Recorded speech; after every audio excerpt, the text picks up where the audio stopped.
The number 26 is all about writing of number 4।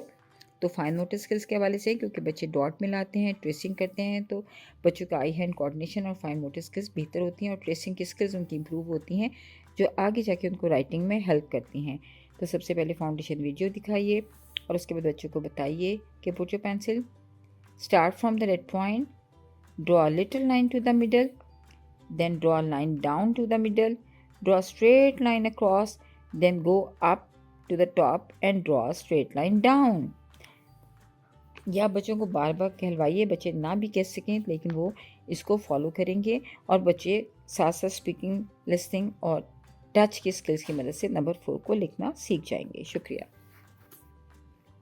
Start from the red point, draw a line down to the middle, then draw a straight line across, then go up to the top and do a straight line down.